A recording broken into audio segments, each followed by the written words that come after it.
ಸದ್ಗುರುನಾಥ ಶರಣಂ ಜಯ ಜಯ.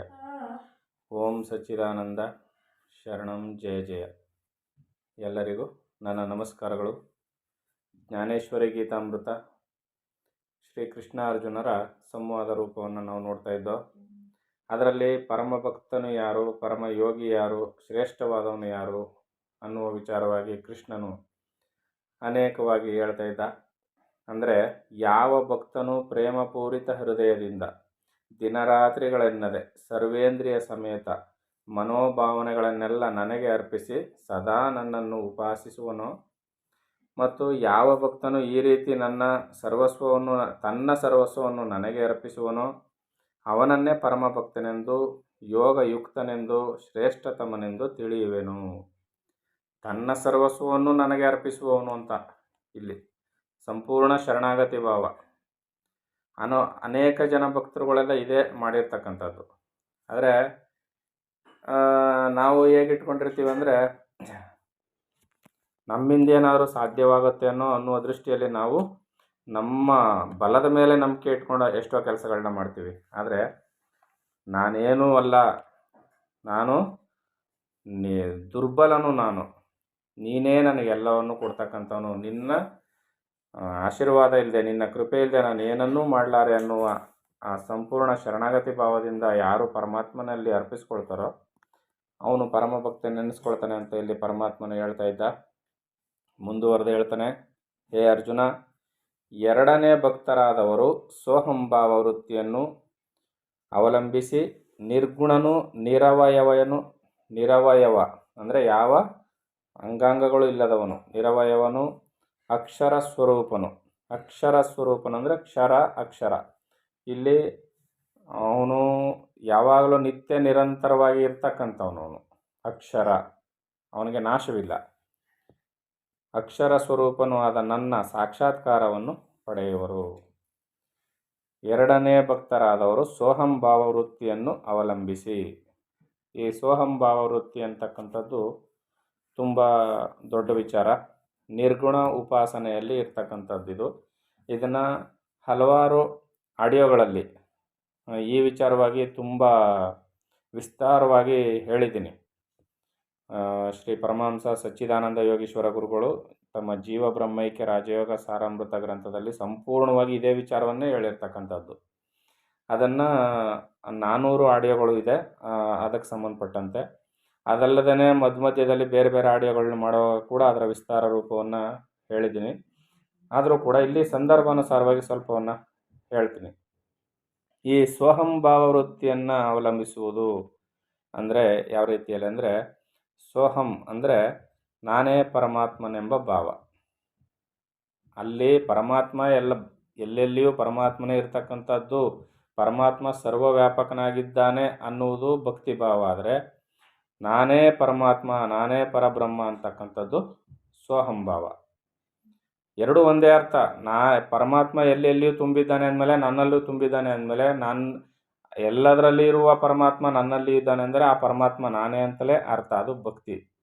ಸೋಹಂಭಾವ ಅಂದರೆ ನಾನೇ ಪರಮಾತ್ಮ, ನನ್ನ ಹೊರತು ಮತ್ತೇನೂ ಇಲ್ಲ, ಇರುವುದೆಲ್ಲ ನಾನೇ ಅನ್ನೋದಕ್ಕಿಂತ ನಾನು ಸರ್ವವ್ಯಾಪಕನಾದ ಪರಮಾತ್ಮ, ನನ್ನನ್ನು ಬಿಟ್ಟು ಏನೂ ಇಲ್ಲ ಅಂತಕ್ಕಂಥದ್ದು ನಾನೇ ಪರಮಾತ್ಮ, ನಾನೇ ಪರಬ್ರಹ್ಮ ಅನ್ನುವ ಮಾತನ್ನು ಹೇಳ್ತಕ್ಕಂಥದ್ದು ಸೋಹಂ. ಈ ಸೋಹಂ ಅನ್ನುವ ಮಾತಿನಿಂದ ಒಡಮೂಡಿದ್ದಂಥದ್ದು ಓಂ ಎಂಬ ಪ್ರಣವಾಕ್ಷರ.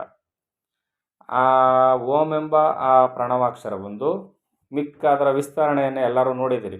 ಅಕಾರ ಉಕಾರ ಮಕಾರಗಳ ಒಂದು ಇದು, ತ್ರಿಮೂರ್ತಿಗಳ ಜನನ ಇತ್ಯಾದಿಗಳನ್ನೆಲ್ಲ ನಾವು, ತ್ರಿಗುಣಗಳನ್ನು, ಎಲ್ಲ 3 ಅವಸ್ಥೆಗಳು, ಪ್ರತಿಯೊಂದು ಜಗತ್ಸೃಷ್ಟಿಯನ್ನೇ ನಾವು ಅದರಲ್ಲಿ ನೋಡ್ತಾ ಹೋಗ್ತೀವಿ. ಆದರೆ ಎಲ್ಲದಕ್ಕೂ ಮೂಲ ಭಾವ ಯಾವುದು ಅಂದರೆ ಸೋಹಂ. ಸೋಹಂ ಅಂದರೆ ನಾನೇ ಪರಮಾತ್ಮ. ಆ ನಾನೇ ಪರಮಾತ್ಮನೆಂಬ ಭಾವನೆಯನ್ನು ಅವಲಂಬಿಸುವುದು ಹೇಗೆ? ಇಲ್ಲಿ ಉಸಿರಾಟ ಒಳಗೆ ಹೋಗ್ತಾ ಇರ್ತದೆ, ಬರ್ತಾ ಇರ್ತದೆ. ನಮ್ಮ ಮೂಗಿನ 2 ಒಳ್ಳೆಗಳಲ್ಲಿ ಉಸಿರು ಒಳಗೆ ಹೊರಗೆ ಹೋಗ್ತಾ ಬರ್ತಾ ಇರುತ್ತೆ. ಉಸಿರು ಒಳಗಡೆ ಹೋಗುವಾಗ ಸೋ ಅನ್ನೋ ಮಂತ್ರಾಕ್ಷರವನ್ನು ಸೇರಿಸ್ಕೋಬೇಕು.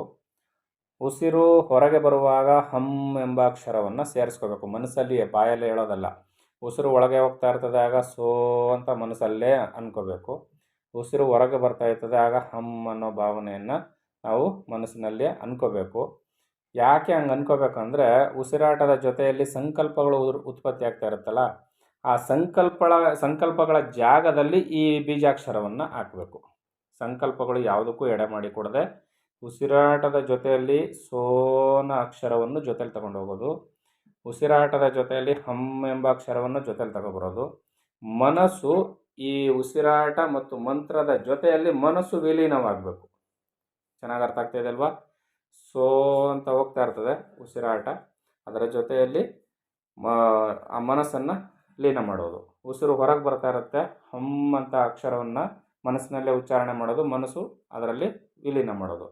ಈ ಥರ ಸೋಹಂ ಅಂತ ಅಭ್ಯಾಸ ಮಾಡ್ತಾ ಇದ್ರೆ ಉಸಿರಾಟದ ಜೊತೆಯಲ್ಲಿ ಏಕಾಗ್ರ ಚಿತ್ತದಿಂದ ಅದೇನಾಗುತ್ತೆ, ಹೊರವೃತ್ತಿಯಲ್ಲಿ ಇದ್ದಂಥ ಮನಸ್ಸು, ಪ್ರಪಂಚದ ಸರ್ವವ್ಯಾಪಕವಾಗಿ ಹರಡಿರ್ತಕ್ಕಂಥ ಮನಸ್ಸು ಒಳಮುಖವಾಗಿ ಬಂದು ಕೂತ್ಕೊಳ್ಳೋದನ್ನು ಅಭ್ಯಾಸ ಮಾಡುತ್ತೆ. ಚೆನ್ನಾಗಿ ಒಳಮುಖವಾಗುತ್ತೆ. ಆಗ ಯಾವುದರ ಜೊತೆಯಲ್ಲಿ, ಉಸಿರಾಟದ ಮತ್ತು ಮಂತ್ರದ ಜೊತೆಯಲ್ಲಿ ಮನಸ್ಸು ಕೂತ್ಕೊಳ್ಳೋದಕ್ಕೆ ಅಭ್ಯಾಸ ಮಾಡುತ್ತೆ. ಏಕಾಏಕಿ ಆಗುತ್ತೆ ಅಂತ ಅಲ್ಲ, ಸ್ವಲ್ಪ ಸಮಯ ತೆಗೆದುಕೊಳ್ಳುತ್ತೆ. ಸಾಧಕನಾದವನು ಗಟ್ಟಿತನವನ್ನು ಅವಲಂಬಿಸ್ಬೇಕಿಲ್ಲಿ.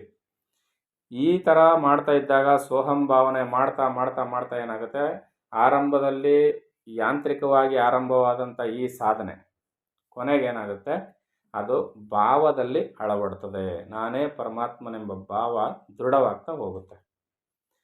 ಅದರ ಜೊತೆಯಲ್ಲಿ ಈ ಸೋಹಂ ಭಾವವನ್ನು, ಈ ಮಂತ್ರ ಜಪವನ್ನು ಅಭ್ಯಾಸ ಮಾಡ್ತಾ ಮಾಡ್ತಾ ಏನಾಗುತ್ತೆ, ನಮ್ಮ ಶರೀರದಲ್ಲಿ ಯೋಗಾಗ್ನಿ ಉತ್ಪತ್ತಿ ಆಗುತ್ತೆ. ಯಾಕೆ ಯೋಗಾಗ್ನಿ ಉತ್ಪತ್ತಿ ಆಗುತ್ತೆ ಅಂದರೆ, ಉಸಿರಾಟದ ಗತಿ ಚಿಕ್ಕದಾಗ್ತಾ ಹೋಗುತ್ತೆ, ಆಗ ಉಸಿರು ಕುಂಭಕ ಆಗ್ತಾ ಹೋಗುತ್ತೆ. ಆಗೇನಾಗುತ್ತೆ, ತನ್ನಿಂದ ತಾನೇ ಯೋಗಾಗ್ನಿ ಉತ್ಪತ್ತಿ ಆಗುತ್ತೆ. ಶರೀರದಲ್ಲಿ ಅನೇಕ ರೀತಿಯ ಮಾರ್ಪಾಡುಗಳಾಗುತ್ತೆ. ಹೀಗೆ ಮಾಡ್ತಾ ಮಾಡ್ತಾ ಕೊನೆಗೇನಾಗುತ್ತೆ, ಆ ಯೋಗ ಸಾಧನೆಯಲ್ಲಿ ಬರ್ತಕ್ಕಂಥ ಅಷ್ಟಸಿದ್ಧಿಗಳು ಏನಿದೆಯಲ್ಲ, ಆ ಅಷ್ಟಸಿದ್ಧಿಗಳು ಕೂಡ ನಮ್ಮ ಕೈವಶವಾಗುವುದನ್ನು ನಾವು ಸಾಧಕರಲ್ಲಿ ಕಂಡಿದ್ದೀವಿ, ಕಾಣ್ತಾ ಇರ್ತೀವಿ. ಅದನ್ನು ಮಾಡುವವ್ರಿಗೆ ಕೂಡ ಅದು ಲಭ್ಯ ಆಗುತ್ತೆ. ಆ ಸಿದ್ಧಿಗಳು ಒಂದು ರೀತಿಯಲ್ಲಿ ಅವು ಬರ್ತವೆ, ಸಹಜ ಬರ್ತವೆ, ಅದರ ಅವಶ್ಯಕತೆ ಏನು ಇರೋದಿಲ್ಲ ಸಾಧಕನಿಗೆ. ಆದರೆ ಸೋಹಂ ಭಾವದಿಂದ ಯಾರು ಈ ಸಾಧನೆಯನ್ನು ಅಭ್ಯಾಸ ಮಾಡ್ತಾರೋ, ಯಾಂತ್ರಿಕವಾಗಿ ಪ್ರಯತ್ನಪೂರ್ವಕವಾಗಿ ನಡೆದಂಥ ಸಾಧನೆ ಕೊನೆಗೆ ಭಾವನಾತ್ಮಕವಾಗಿ ನಾನೇ ಪರಮಾತ್ಮನೆಂಬ ಭಾವನೆ ಅಳವಟ್ಟು ಅವನು ಅದರಲ್ಲಿ ಪರಮಾತ್ಮನನ್ನು, ನಿರ್ಗುಣವಾದ ನಿರವಯವದಿಂದ ಕೂಡಿದ ಅಕ್ಷರ ಸ್ವರೂಪಿಯಾದ ಪರಮಾತ್ಮನನ್ನು ಸಾಕ್ಷಾತ್ಕಾರವನ್ನು ಮಾಡಿಕೊಳ್ತಾನೆ. ಯಾರು ಈ ರೀತಿಯಲ್ಲಿ ಸಾಧನೆಯನ್ನು ಮಾಡಿದಂಥ ಸಾಧಕ ಭಕ್ತನು.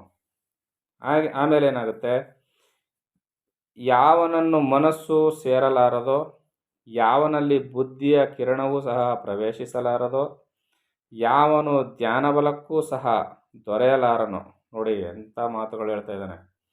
ಸೋಹಂ ಭಾವದಿಂದ ಪೂಜೆಯನ್ನು ಮಾಡ್ತಾ ಇರಬೇಕಾದ್ರೆ ಪರಮಾತ್ಮನ ಸಾಕ್ಷಾತ್ಕಾರವಾಗುತ್ತೆ ನಿಜ, ಆ ನಿರ್ಗುಣ ನಿರಾಕಾರನ ಸಾಕ್ಷಾತ್ಕಾರವಾಗುತ್ತೆ ನಿಜ. ಆದರೆ ಮನಸ್ಸು ಹೋಗಿ ಸೇರ್ತದ ಅಲ್ಲಿ? ಇಲ್ಲ. ಯಾಕೆ? ಮನಸ್ಸು ಉಸಿರಾಟದ ಆ ಗತಿ ನಿಧಾನವಾದಂತೆ ಅಲ್ಲಿ ಏನಾಗುತ್ತೆ, ಮನಸ್ಸು ಲಯವಾಗುತ್ತೆ, ಮನಸ್ಸು ಇಲ್ಲವಾಗುತ್ತೆ. ಅಲ್ಲಿಗೆ ಪರಮಾತ್ಮನನ್ನು ಮನಸ್ಸು ನೋಡೋದಿಲ್ಲ, ಮನಸ್ಸಿನಿಂದಲೂ ಕೂಡ ಸಾಧ್ಯವಿಲ್ಲ. ಯಾವನಲ್ಲಿ ಬುದ್ಧಿಯ ಕಿರಣವೂ ಸಹ ಪ್ರವೇಶಿಸಲಾರದು, ಬುದ್ಧಿ ಅಂತಕ್ಕಂಥದ್ದು ಕೂಡ ಲಯವಾಗುತ್ತೆ. ಯಾಕೆ? ಆ ಬುದ್ಧಿ ಅನ್ನೋದು ಎಲ್ಲಿಂದ ಹುಟ್ಟಿದು? ಪ್ರಾಣಶಕ್ತಿಯ ಚಲನೆಯಿಂದ ಹುಟ್ಟಿದಂಥ ಆ ಮನಸ್ಸಿನ ಜೊತೆಯಲ್ಲಿ ಆ ಮನಸ್ಸಿನ ಇನ್ನೊಂದು ರೂಪವೇ ಬುದ್ಧಿ. ಅರ್ಥ ಆಯ್ತಲ್ವಾ? ಅದು ಕೂಡ ಇಲ್ಲವಾಗುತ್ತೆ. ಅಂತಃಕರಣ ಚತುಷ್ಟಯಗಳಿವು, ಮನೋ ಬುದ್ಧಿ ಚಿತ್ತ ಅಹಂಕಾರ, ಇವು ಯಾವೂ ಇಲ್ಲವಾಗುತ್ತೆ. ಮನಸ್ಸಿನ ಜೊತೆಯಲ್ಲಿ ಉದ್ಭವ ಆದಂಥವು ಇವು, ಪ್ರಾಣಶಕ್ತಿಯ ಚಲನೆಯಿಂದ ಉಂಟಾದಂಥವು ಇವು ಯಾವುವು? ಮನೋ ಬುದ್ಧಿ ಚಿತ್ತ ಅಹಂಕಾರವೆಂಬ ಅಂತಃಕರಣ ಚತುಷ್ಟಯಗಳು. ಈ ನಾಲ್ಕು ಇವು ಪ್ರಾಣದ ಚಲನೆಯಿಂದ ಉಂಟಾದಂಥವು. ಪ್ರಾಣಶಕ್ತಿಯಲ್ಲಿ ಹತೋಟಿಗೆ ಬರುತ್ತೆ. ಕೇವಲ ಪ್ರಾಣಶಕ್ತಿ 2 ಇಂಚ್ ಮಾತ್ರ ಒಳಗೋಗುತ್ತೆ, 2 ಸೆಕೆಂಡ್ ನಿಲ್ತದೆ, ಮತ್ತೆ 2 ಇಂಚ್ ಹೊರಗೆ ಬರುತ್ತೆ, ಅಲ್ಲಿ 2 ಸೆಕೆಂಡ್ ನಿಲ್ತದೆ. ಈ ರೀತಿಯಲ್ಲಿ ಒಬ್ಬ ಸಾಧಕನಾದಂಥ ನಿಜವಾದ ಒಬ್ಬ ಪರಿಪೂರ್ಣ ಯೋಗಿಯಲ್ಲಿ ಆ ಉಸಿರಾಟದ ಚಲನೆ ಇರ್ತದೆ, ಆ ಪ್ರಾಣಶಕ್ತಿಯ ಚಲನೆ ಇರ್ತದೆ. ಅಲ್ಲಿ ಅಂತಃಕರಣ ಸಮೂಲಾಗ್ರವಾಗಿ ಇಲ್ಲವಾಗಿರ್ತದೆ. ಹಾಗೇನಾಗಿರ್ತದೆ, ಆ ಭಾವನೆ ಅಂತಕ್ಕಂಥದ್ದು ಪ್ರಾಪಂಚಿಕ ಭಾವನೆ ಹೋಗಿರ್ತದೆ. ವಿಶ್ವವ್ಯಾಪಕವಾದ ಪರಮಾತ್ಮ ನಾನೇ ಎಂಬ ಸೋಹಂ ಭಾವದಲ್ಲಿ ಆತನು ಜ್ಞಾನಿಯು ಇರ್ತಾನೆ. ಯಾವನ ಧ್ಯಾನ ಬಲಕ್ಕೂ ಸಹ ದೊರೆಯಲಾರದು. ಧ್ಯಾನ ಬಲಕ್ಕೆ ಯಾಕೆ ಸಿಗೋದಿಲ್ಲ? ಧ್ಯಾನದಲ್ಲಿ ಏನು ಮಾಡ್ತೀವಿ? ಯಾವುದೋ ಒಂದು ವಸ್ತುವನ್ನು, ಯಾವುದೋ ಒಂದು ರೂಪವನ್ನು, ಯಾವುದೋ ಒಂದು ಮಂತ್ರವನ್ನು ಜಪಿಸ್ತಾ ಇರ್ತೀವಿ ಧ್ಯಾನದಲ್ಲಿ. ಹೌದು ತಾನೆ? ಧ್ಯಾನ ಅಂದರೆ ಹಾಗೆ ತಾನೆ. ಅದನ್ನೇ ಹಿಡ್ಕೊಂಡು ಹೋಗ್ತಾ ಇರ್ತೀವಿ, ಮತ್ತೆಲ್ಲೂ ಮನಸ್ಸು ಚಲನೆಯನ್ನು ಹೊಂದಬಾರ್ದು ಆ ರೀತಿಯಲ್ಲಿ. ಆದರೆ ಇಲ್ಲೇನಾಗುತ್ತೆ, ಧ್ಯಾನವೂ ಕೂಡ ಬಿದ್ದು ಹೋಗ್ತದೆ. ನಿದ್ರೆ ಮಾಡುವ ಮಗುವಿನ ಕೈಯಲ್ಲಿದ್ದಂಥ ಆಟಿಕೆಗಳು, ಆಟದ ಸಾಮಾನುಗಳು, ಮಗು ಎಚ್ಚರವಾಗಿದ್ದಾಗ ಬಿಗಿಯಾಗಿ ಹಿಡ್ಕೊಂಡಿರ್ತದೆ. ಮಗು ನಿದ್ರೆ ಬಂದಾಗ ತನ್ನಿಂತಾನೆ ಕೈಯಿಂದ ಕಳಚಿ ಕೆಳಗೆ ಬೀಳುತ್ತೆ. ಅಥವಾ ಕುಂಬಳಕಾಯಿ ಬಲಿತಂತೆಲ್ಲ ಅದರ ಹಿಂದಗಡೆ ಇರ್ತಕ್ಕಂಥ ಹೂವು ತಾನಾಗಿ ಒಣಗಿ ಉದುರು ಹೋಗುತ್ತೆ. ಈ ರೀತಿಯಲ್ಲಿ ಧ್ಯಾನವೂ ಕೂಡ ಇಲ್ಲವಾಗುತ್ತೆ. ಆವಾಗ ಸಾಧನೆಯಲ್ಲಿ ಸಾಧಕ ಮುನ್ನೇರಿದಂತೆ ಧ್ಯಾನವೂ ಕೂಡ ಇಲ್ಲವಾಗುತ್ತೆ. ಆದ್ದರಿಂದ ಇದು ಧ್ಯಾನಕ್ಕೂ ಸಿಕ್ಕುವಂಥದ್ದಲ್ಲ ಪರಮಾತ್ಮನ ಸಾಕ್ಷಾತ್ಕಾರ, ಆಯ್ತಲ್ವಾ? ಅಂತಹವನನ್ನು ಇಂದ್ರಿಯಗಳು ತಿಳಿಯಬಲ್ಲವೇ? ಈ ರೀತಿಯಲ್ಲಿ ಧ್ಯಾನಕ್ಕೆ ಸಿಗೋದಿಲ್ಲ, ಮನಸ್ಸಿಗೆ ಸಿಗೋದಿಲ್ಲ, ಬುದ್ಧಿಗೆ ಸಿಗೋದಿಲ್ಲ. ಇಂತಹ ಪರಮಾತ್ಮನನ್ನು ಇಂದ್ರಿಯಗಳಿಂದ ತಿಳಿಯಲು ಸಾಧ್ಯವೇ? ಹೋಗ್ತಾನೆ. ಇಂದ್ರಿಯಗಳು ಮನಸ್ಸಿನ ಪ್ರೇರಣೆಯಿಂದ ಕೆಲಸ ಮಾಡ್ತಕ್ಕಂಥ ಉಪಕರಣಗಳಿವು ಇಂದ್ರಿಯಗಳು. ಅವುಗಳಿಗೆ ತಿಳಿಯೋದಕ್ಕೆ ಸಾಧ್ಯವಾ? ಈಗ ನಾಲಿಗೆ ರುಚಿ ನೋಡಬೇಕು, ಸೌಟು ರುಚಿ ನೋಡಿ ಹೇಳ್ತದ? ಸೌಟಿಗೆ ರುಚಿ ನೋಡ್ಲಿಕ್ಕೆ ಸಾಧ್ಯವಾ? ಇಲ್ಲ. ಅಂಥದ್ರಲ್ಲಿ ನಾಲಿಗೆಯೇ ಸುಮ್ಮನಾದ ಮೇಲೆ ಸೌಟು ಏನು ಹೇಳಬಲ್ಲದು? ಆ ರೀತಿಯಲ್ಲಿ ಮನಸ್ಸು ಬುದ್ಧಿಗಳೇ ಇಲ್ಲವಾದ ಮೇಲೆ ಇನ್ನು ಇಂದ್ರಿಯಗಳೇನು ಮಾಡಬಲ್ಲ? ಇಂದ್ರಿಯಗಳು ಸೌಟಿದ್ದಂಗೆ ಅಂತ ತಿಳ್ಕೊಬೇಕೀಗ ನಾವು. ಅರ್ಥ ಆಯ್ತಲ್ವ? ಅದರಿಂದ ಇಂಥ ಪರಮಾತ್ಮನನ್ನು ಇಂದ್ರಿಯಗಳಿಂದ ತಿಳಿಯಲು ಸಾಧ್ಯವೇ? ತಿಳಿಯಬಲ್ಲವೇ? ಒಂದು ಪ್ರದೇಶದಲ್ಲಿಯೂ ಒಂದು ಆಕಾರದಲ್ಲಿಯೂ ಇಲ್ಲದಿರುವ ನನ್ನನ್ನು ಅರಿಯುವುದು ಹೇಗೆ? ನಾನು ಸರ್ವ ಭಾಗಗಳಲ್ಲಿಯೂ ಸರ್ವಕಾಲಗಳಲ್ಲಿಯೂ ಇರುತ್ತಾ ಸರ್ವತ್ರ ವ್ಯಾಪಿಸಿರುವ ನನ್ನನ್ನು ಕುರಿತು ಯೋಚಿಸುವ ಚಿಂತನಾ ಶಕ್ತಿಯೂ ಸಹ ನಾನು ದೊರಕಿದ ಕ್ಷಣವೇ ಅಡಗಿ ಹೋಗುವುದು ಅಂತ ಇಲ್ಲಿ ಪರಮಾತ್ಮ ಹೇಳ್ತಾ ಇದ್ದಾನೆ. ಮುಂದೆ ಏನು ಹೇಳ್ತಾನೆ ಅಂತ ಮುಂದಿನ ಆಡಿಯೋದಲ್ಲಿ ನೋಡೋಣ. ಎಲ್ಲರಿಗೂ ಒಳ್ಳೆಯದಾಗಲಿ. ಓಂ ಸದ್ಗುರುನಾಥ ಶರಣಂ ಜಯ ಜಯ. ಓಂ ಸಚ್ಚಿದಾನಂದ ಶರಣಂ ಜಯ ಜಯ. ಹರಿ ಓಂ ತತ್ಸತ್. ಹರಿ ಓಂ ತತ್ಸತ್. ಹರಿ ಓಂ ತತ್ಸತ್.